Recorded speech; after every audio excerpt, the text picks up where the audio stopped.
TV news में आप सभी दर्शकों का स्वागत है। मैं आपके साथ रजाक इनामदार। ಈ ವೇದಿಕೆ ಮೇಲೆ ಆಸೀನರಾಗಿರ್ತಕ್ಕಂತಹ ನಮ್ಮ ಸಮಾಜದ ಹಿರಿಯ ಜೀವಿಗಳು, ಸಮಾಜಕ್ಕಾಗಿ ಇವತ್ತಿಗೂ ಕೂಡ ಶ್ರಮಿಸ್ತಕ್ಕಂಥವರು, ದಾನವಂತರು ಆಗಿರ್ತಕ್ಕಂತಹ ಸನ್ಮಾನ್ಯ ಎಚ್.ಆರ್. ಉಟಗಿ ಅವರನ್ನ ಮತ್ತು ಭಾರತೀಯ ಜನತಾ ಪಾರ್ಟಿಯ ಮುಖಂಡರಾಗಿರ್ತಕ್ಕಂಥವರು ಮತ್ತು ರಾಜ್ಯ ಅಧ್ಯಕ್ಷರಾಗಿರ್ತಕ್ಕಂತಹ ಸನ್ಮಾನ್ಯ ಆನಂದ್ ಕೆ ಮಂಡ್ಯ ಅವರನ್ನ, ರಾಜ್ಯ ಘಟಕದ ಯುವ ಅಧ್ಯಕ್ಷರಾಗಿರ್ತಕ್ಕಂತಹ ಸನ್ಮಾನ್ಯ ನಂದು ಗಡಿಗೆ ಅವರನ್ನ ಮತ್ತು ಇನ್ನೋರ್ವ ನಮ್ಮ ಸಮಾಜದ ಯುವಕರಾಗಿರ್ತಕ್ಕಂತಹ ಬಸವರಾಜ್, ರಾಜ್ಯ ನಮ್ಮ ಸಮಾಜದ ಮುಖಂಡರು, ಯುವ ನಾಯಕರಾಗಿರ್ತಕ್ಕಂಥವರು ಮತ್ತು ಎಲ್ಲ ಮಾಧ್ಯಮರಿಗೆ ಮಿತ್ರರಿಗೆ ಶರಣಾರ್ಥಿಗಳು. ಇವತ್ತು ಕರ್ನಾಟಕದಲ್ಲಿ ಗಾಣಿಗ ಅಭಿವೃದ್ಧಿ ನಿಗಮ ಮಂಡಳಿ ಅನುಷ್ಠಾನ ನೋಂದಣಿ ಅಧಿಕೃತ ಕಚೇರಿಯ ಉದ್ಘಾಟನಾ ಸಮಾರಂಭ ಆಗ್ಬೇಕು ಅಂತಕ್ಕಂಥ ಕನಸು ರಾಜ್ಯದೊಳಗಿರ್ತಕ್ಕಂಥ 85 ಲಕ್ಷಕ್ಕಿಂತ ಗಾಣಿಗರ ಕನಸು ಆಗಿತ್ತದು. ಆದ್ರೆ ಇವತ್ತು ಅದು ಆಗ್ಲಿಲ್ಲ ಅಂತಕ್ಕಂಥದ್ದು. ಯಾಕಪ್ಪ ಅಂತಂದ್ರೆ ಹಿಂದಿನ ಭಾರತೀಯ ಜನತಾ ಪಾರ್ಟಿಯ ಬೊಮ್ಮಾಯಿಯವರ ನೇತೃತ್ವದ ಬಿಜೆಪಿ ಸರ್ಕಾರ ಅಭಿವೃದ್ಧಿ ನಿಗಮ ಗಾಣಿಗ ಸಮಾಜಕ್ಕೆ ಸುಮಾರು 50 ವರ್ಷಗಳ ಹಿಂದೆನೆ ಇದು ಶೋಷಣೆಗಳಿಗಾಗಿರ್ತಕ್ಕಂಥ ಸಮಾಜ ಮತ್ತು ದುರ್ಬಲವಾಗಿರ್ತಕ್ಕಂಥ ಸಮಾಜ, ಕಟ್ಟ ಕಡೆ ಗಾಣಿಗರು ಕೂಡ ಸುಧಾರಿಸಬೇಕು ಅಂತೇಳಿ ದೃಷ್ಟಿಯನ್ನು ಇಟ್ಟುಕೊಂಡು ಹಿಂದಿನ ಸರ್ಕಾರಗಳು 2A ಮೀಸಲಾತಿಯನ್ನ ಗಾಣಿಗರಿಗೆ ಕೊಟ್ಟಿರ್ತಕ್ಕಂಥದ್ದು. ಆದ್ರೆ ಇವತ್ತು ಆ 2A ಮೀಸಲಾತಿ ಜೊತೆಗೆ ಇನ್ನೂ ಕೂಡ ಈ ಸಮಾಜ ಹಿಂದಿದೆ ಅಂತಕ್ಕಂಥದ್ದು ಮನಗಂಡು ಬೊಮ್ಮಾಯಿ ಅವರು ಅಭಿವೃದ್ಧಿ ನಿಗಮವನ್ನು ಕೂಡ ಮಾಡಿರ್ತಕ್ಕಂಥದ್ದು. ಆದ್ರೆ 23ರ ಚುನಾವಣೆ ಒಳಗೆ ಅವರು ಸೋಲ್ಬೇಕಾದ್ರು. ಸೋತ ತಕ್ಷಣ ಬಂದಿರತಕ್ಕಂತ ಸಿದ್ದರಾಮಯ್ಯ ನೇತೃತ್ವದ ಕಾಂಗ್ರೆಸ್ ಸರ್ಕಾರ ಇವತ್ತಿಗೂ ಕೂಡ 10 ರೂಪಾಯಿ ಅನುದಾನವನ್ನ ಗಾಣಿಗ ಸಮಾಜದ ಅಭಿವೃದ್ಧಿ ನಿಗಮಕ್ಕೆ ಇಟ್ಟಿಲ್ಲ ಅಂತಕ್ಕಂಥನ್ನು ನಮ್ಮಲ್ಲಿ ಇದೆ ಅಂತಕ್ಕಂಥದ್ದು.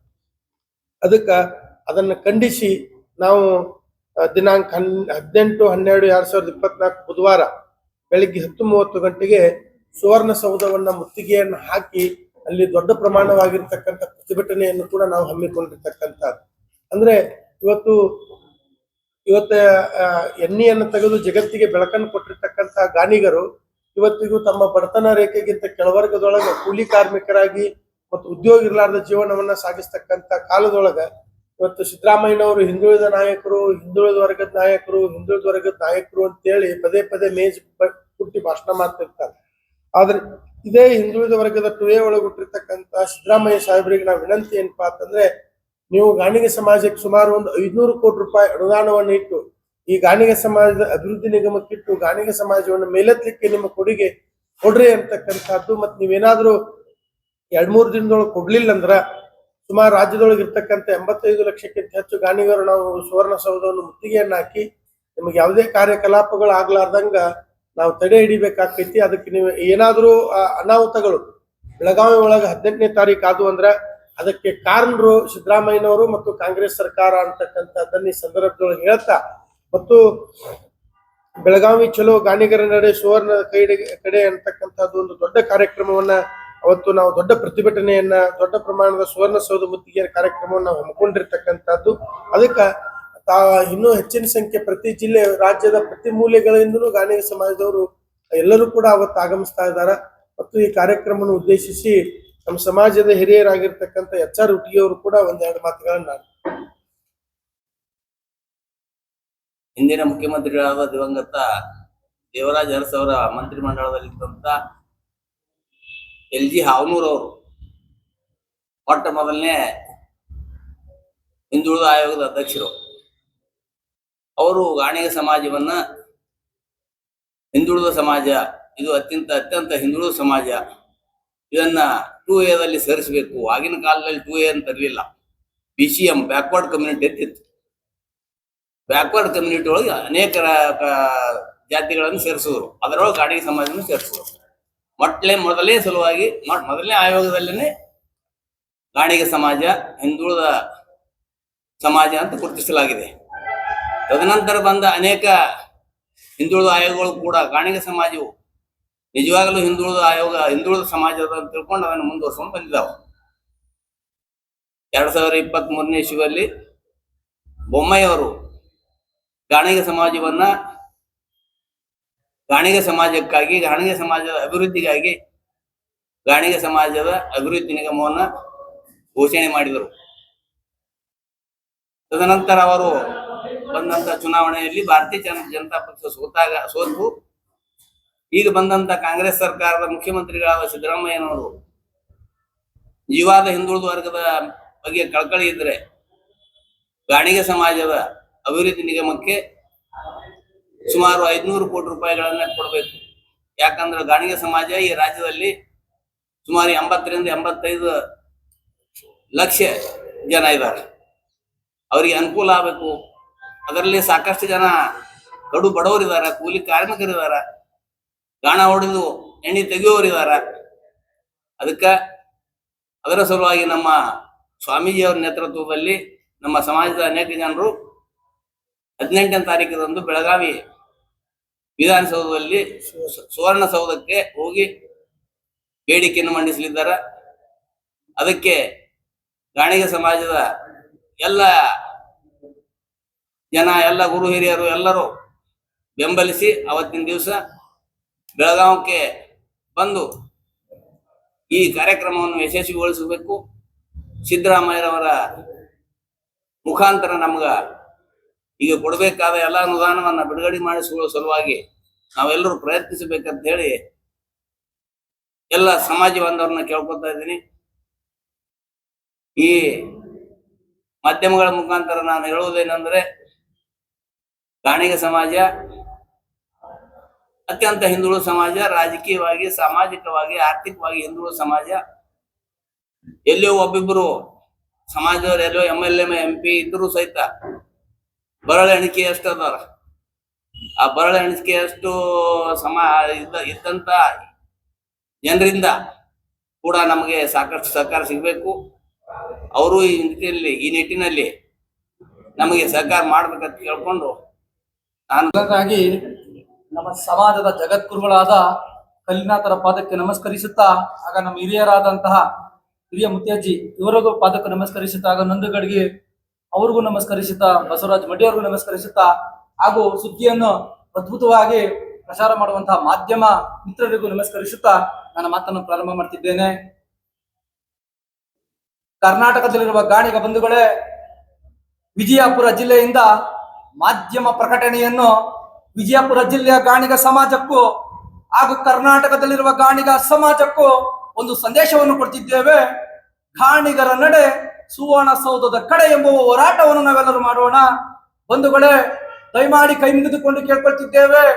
ಅವರಿವರ ಮಾತಿಗೆ ಕಿವಿ ಕೊಡದೆ ಬಡತನದಲ್ಲಿರುವ ಗಾಣಿಗರು ಅಭಿವೃದ್ಧಿ ಹೊಂದಬೇಕಾದರೆ ಕಟ್ಟೆ ಕಡಿಗ ಗಾಣಿಗನು ಹೋರಾಟಕ್ಕೆ ಭಾಗಿಯಾಗಬೇಕು. ಆಗ ಮಾತ್ರ ನಮಕ್ಕನ್ನು ನಮಗೆ ಕೊಡುತ್ತಾರೆ ಮುಖ್ಯಮಂತ್ರಿ ಸಿದ್ದರಾಮಯ್ಯರವರು.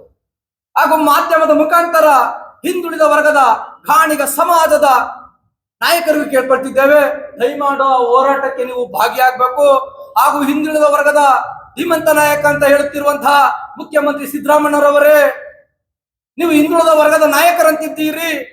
ವಿಜಯಪುರ ಜಿಲ್ಲೆಯಲ್ಲಿ ಮಾಧ್ಯಮದ ಮುಂದೆ ನಾವು ಹೇಳ್ತಿದ್ದೇವೆ, ನೀವು ನಿಜವಾಗಲೂ ಹಿಂದುಳಿದ ವರ್ಗದ ನಾಯಕರಾಗಿದ್ದರೆ ಅತಿ ಕಷ್ಟಪಡುತ್ತಿರುವ ಗಾಣಿಗ ಸಮುದಾಯಕ್ಕೆ, ಹಿಂದುಳಿದ ವರ್ಗದ ಗಾಣಿಗ ಸಮುದಾಯಕ್ಕೆ ಯಾಕೆ ನೀವು ಅಭಿವೃದ್ಧಿ ನಿಗಮವನ್ನು ಅನುದಾನ ಕೊಡ್ತಿರ್ಲಿಲ್ಲ?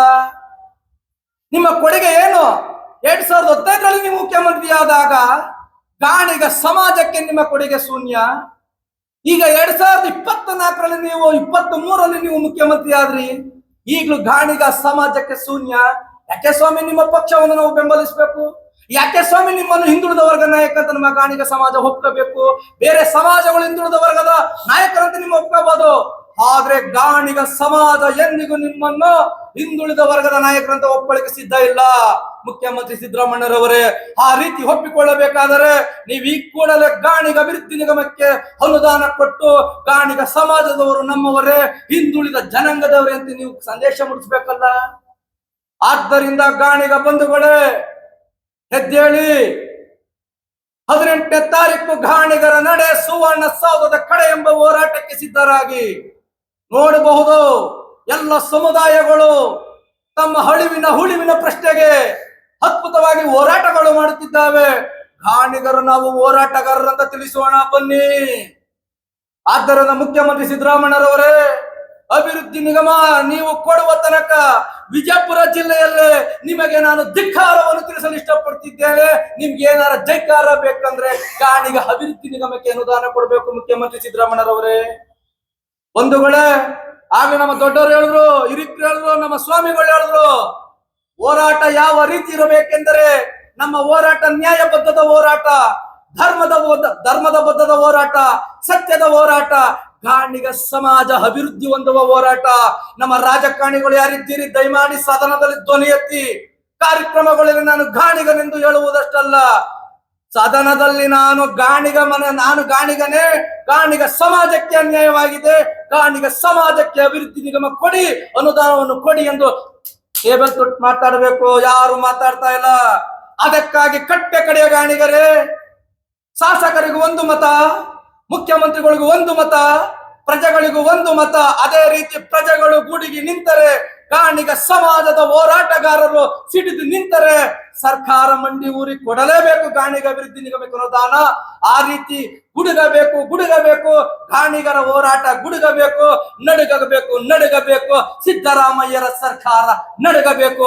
ಆ ರೀತಿ ಹೋರಾಟಕ್ಕೆ ಭಾಗಿಯಾಗ್ತೀರಿ ಅಂತ ನಂಬಿ ಇಡೀ ಸಮಸ್ತ ಕರ್ನಾಟಕದ ಗಾಣಿಗರ ಪಾದಕ್ಕೆ ನಮಸ್ಕಾರ ಮಾಡುತ್ತಾ ಮತ್ತೆ ಹೇಳ್ತಿದ್ದೇವೆ, ಗಾಣಿಗರ ನಡೆ ಸುವರ್ಣಸೌಧದ ಕಡೆ ಎಂಬ ಸಂದೇಶದಲ್ಲಿ 18ನೇ ತಾರೀಕು ಹೋರಾಟ ಮಾಡೋಣ. ಬುಧವಾರ ಬನ್ನಿ ಗಾಣಿಗರೇ, ಎಲ್ಲರೂ ಒಗ್ಗಟ್ಟಾಗಿ ಹೋರಾಟ ಮಾಡೋಣ ಎನ್ನುತ್ತಾ ಮಾಧ್ಯಮದವರಿಗೆ ಮತ್ತೊಮ್ಮೆ ನಮಸ್ಕಾರ ಮಾಡುತ್ತಾ ಈ ಸುದ್ದಿಯನ್ನು ಅದ್ಭುತವಾಗಿ ನೀವು ಪ್ರಚಾರ ಮಾಡಿ ಅಂತ ಹೇಳ್ತಾ ನಮಸ್ಕಾರ ಮಾಡಿ ನನ್ನ ಮಾತು ಮುಗಿಸ್ತಿದ್ದೇನೆ.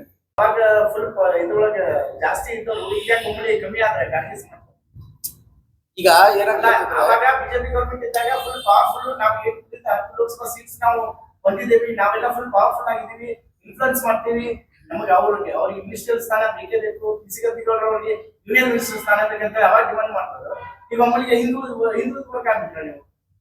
ಈಗ ಪಂಚಮಸಾಲಿ ಸಮುದಾಯದ ಒಂದು ಸ್ಟ್ರೈಕ್ ನಡೀತಾ ಇದೆ, ಅದ್ರ ಜೊತೆ ಇನ್ನೂ ಒಂದು ಸ್ಟ್ರೈಕ್. ಎಲ್ಲರಿಗೂ ಒಂದೊಂದು ಅಭಿವೃದ್ಧಿ ನಿಗಮ ಸ್ಥಾಪನೆ ಮಾಡ್ತಾರೆ ಸರ್. ಈಗ ಅಭಿವೃದ್ಧಿ ನಿಗಮಗಳು ಆಲ್ರೆಡಿ ಎಲ್ಲ ಆಗವೆ. ಅಭಿವೃದ್ಧಿ ನಿಗಮ ಸ್ಥಾಪನೆ ಮಾಡ್ಬೇಕು, ಮಾಡಿದ್ದಾರೆ. ಅಭಿವೃದ್ಧಿ ನಿಗಮ ಇಲ್ಲ ನೋಡ್ರಿ, ಅವರು ಹೊಸದಾಗಿ ಕೇಳಕತ್ತಾರ ಪಂಚಮಸಾಲಿ ಸಮಾಜದವ್ರು. ನಮ್ದು ಆಲ್ರೆಡಿ ಐತಿ. ಮತ್ತೆ ಮಾತಾಡಬೇಡ್ರಿ, ನಮ್ದು ಈಗ ನೋಡ್ರಿ, ಅಭಿವೃದ್ಧಿ ನಿಗಮ ಬೊಮ್ಮಾಯಿ ಅವರು ಮಾಡ್ಯಾರ. ನಾವು ದುಡ್ಡು ನೀಡ್ತಾ ಇಲ್ಲ ಸಿದ್ದರಾಮಯ್ಯನವರು.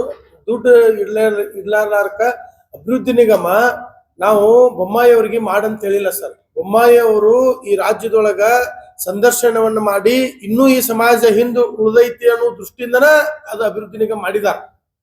ನಾವೇನ ಅದಕ್ಕೆ ಮೊದಲು ಸುವರ್ಣಸೌಧ, ವಿಧಾನಸೌಧ ಮುತ್ತಿಗೆ ಹಾಕಿ ನಮ್ಗೆ ಅಭಿವೃದ್ಧಿ ನಿಗಮ ಮಾಡ್ರಿ ಅಂತ ನಾವ್ ಇಲ್ಲಿ ದಾಖಲೆ ಮಾಡಿಲ್ಲ. ಅವನೂರವ್ರ ವರದಿ ಕೊಡಾಕ ಮತ್ತು ಅದಕ್ಕೆ ಮೊದಲು ನಾವು ವಿಧಾನಸೌಧ ಮುತ್ತಿಗೆ ಹಾಕಿ ನಮ್ಗೆ ಟೋಯೆ ಕೊಡ್ರಿ ನಾವ್ ಹಿಂದೂ ದೇವತೆ ಕೇಳಿಲ್ಲ.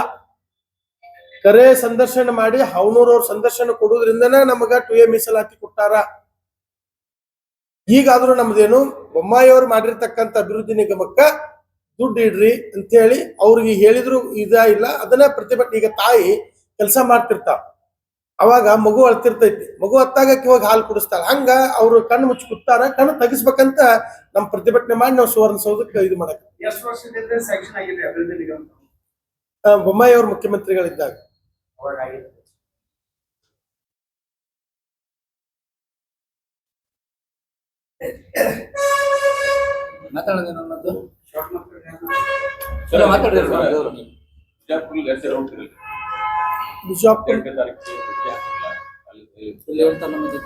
ಬಿಜಾಪುರದಿಂದ ನಮ್ಮ ನಂದು ಗಡಿಯವ್ರು ಹೇಳ್ತಾರೆ. ಸುಮಾರು ಒಂದು ಎಲ್ಲ ನಮ್ಮ ರಾಜ್ಯದ ತುಂಬಾ ಜನ ಬರ್ತಾ ಇದ್ದಾರೆ. ಒಂದು 50,000 to 60,000 ಜನ ಕೂಡೋ ಸಂಭವ ಇದೆ. ಬೇರೆ ಬೇರೆ ಜಿಲ್ಲೆ, ಎಲ್ಲಾ ಜಿಲ್ಲೆಯಲ್ಲಿ ಪ್ರೆಸ್ ಮೀಟ್ ಮಾಡಿದ. ಬಾಗಲಕೋಟೆಯಲ್ಲಿ ಪ್ರೆಸ್ ಮೀಟ್ ಮಾಡಿದ್ದೀವಿ, ಇವತ್ತು ಬಿಜಾಪುರ ಜಿಲ್ಲೆಯಲ್ಲಿ ಪ್ರೆಸ್ ಮೀಟ್ ಮಾಡಿದ್ದೀವಿ. ಆಮೇಲೆ ಜೇವರ್ಗಿ ತಾಲೂಕಲ್ಲಿ ನಮ್ಮ ಜಿಲ್ಲಾಧ್ಯಕ್ಷರು ಪ್ರೆಸ್ ಮೀಟ್ ಮಾಡಿದ್ದಾರೆ. ಎಲ್ಲಾ ಕಡೆ ಸ್ವಾಮೀಜಿಯವರು ಕರೆ ಕೊಟ್ಟಿದ್ದಾರೆ, ಎಲ್ಲರಿಗೆ ಫೋನ್ ಮಾಡಿ ಹೇಳ್ತಾ ಇದ್ದಾರೆ ಎಲ್ಲಾರು ಬರ್ತೀವಿ, ನಾವು ಅಲ್ಲಿಂದ ಎಷ್ಟು ಜನ ಕರ್ಕೊಂಡ್ ಬರ್ತೀವಿ, ಇಷ್ಟು ಜನ ಕರ್ಕೊಂಡ್ ಬರ್ತೀವಿ ಅಂತ ಎಲ್ಲಾರು ಮುಖಂಡರು, ನಮ್ಮ ಸಮಾಜದ ಮುಖಂಡರು ಎಲ್ಲ ಹೇಳ್ತಾ ಇದ್ದಾರೆ ಬರ್ತೀವಿ. ಈಗ ಅಧಿವೇಶನದಲ್ಲಿ ನಿಮ್ಮ ಬೇಡಿಕೆ ಈಡೇರಲಿಲ್ಲ ಅಂದ್ರೆ ಮುಂದಿನ ಹೋರಾಟ ಯಾವ ತರ ಆಗ್ತದೆ? ಈಗ ಅಭಿವೃದ್ಧಿ ಈಗ ಗಾಡಿಗೆ ಸಮಾಜ ನಿಗಮಕ್ಕ ಅವ್ರ ಕೊಟ್ಟು ಬಿಡುಗಡೆ ಬದಿರಿ ಆಗ್ತಿಲ್ಲ ಅದ್ರ ಬೇಡಿಕೆ ಈಡೇರಿಲ್ಲ ಬದಿರಿ ಹೋರಾಟ ಯಾವ ತರ ಇರ್ತದೆ? ಈಗಂತೂ 18ನೇ ತಾರೀಕು ಒಳಗ ನಮ್ದು 100-101 ಬೇಡಿಕೆ ಈಡೇರಿಸ್ತಾರ ಅಂತಕ್ಕಂಥ ಭರವಸೆ ನಮ್ಮಲ್ಲಿ ಐತಿ. ಯಾಕಂದ್ರ ನಿನ್ನೆ ಮುಖ್ಯಮಂತ್ರಿಗಳು ಅಶೋಕ್ ಮನಗೂಳಿ ಅವರ ಸುಪುತ್ರಿಯ ಲಗ್ನಕ್ಕೆ ಬಂದಾಗ ಇಲ್ಲಿ IB ಒಳಗೇನೋ ಒಂದು ಮಾತು ಹೇಳಿ ಹೋಗಿದಾರಂತ. ನಮ್ಮ ಸಮುದಾಯದವರು ಅವ್ರಿಗೆ ಮನವಿ ಕೊಟ್ಟಾಗ ಇಲ್ಲ ಅಭಿವೃದ್ಧಿ ನಿಗಮಕ್ಕೆ ನಾ ದುಡ್ಡು ಇಡ್ತೀನಿ ಅಂತಕ್ಕಂಥ ಮಾತನ್ನು ಈಗಾದ್ರೂ ನಮ್ದೇನು 18ನೇ ತಾರೀಕಿಗೆ ನಾವು ಅವ್ರ 18ನೇ ತಾರೀಕು ಒಳಗ 50 ಕೋಟಿ 100 ಕೋಟಿ 200 ಕೋಟಿ 10 ಕೋಟಿ 1 ಕೋಟಿ 10 ರೂಪಾಯಿ ಇಡ್ತೀನಿ ಅಂತೇಳಿ ಭರವಸೆ ಕೊಟ್ರ ನಾವು ಸಮಾಜದ ಮುಖಂಡರ ಜೊತೆ ಮಾತಾಡಿ ಮುಂದಿನ ನಿರ್ಧಾರ ಮಾಡ್ತೀವಿ. ಸುಮಾರು ಒಂದ 40-50 ಸಾವಿರ ಜನ ಕೂಡ್ಬೋದಂತ ನಮ್ದು ಐತಿ. ನಾವು ಅಷ್ಟು ನೋಡ್ಬೇಕು ರಾಜ್ಯಾದ್ಯಂತ. ಬಿಜಾಪುರದಿಂದ ಪ್ರಾರಂಭ ಇಲ್ಲ ಸರ್, ಬಿಜಾಪುರದಿಂದ ಗಾಡಿ ಮುಖಾಂತರ ಬರ್ತಾರೆ. ಗಾಡಿ ಮುಖಾಂತರ ಬೆಳಗಾವಿಗೆ ಬರ್ತಾರೆ. लेटेस्ट न्यूज अपडेट्स के लिए YouTube एक्सप्रेस को सब्सक्राइब कीजिए, साथ में बेल आइकॉन को भी क्लिक कीजिए, साथ ही साथ लाइक, शेयर और कमेंट करना ना भूलिए।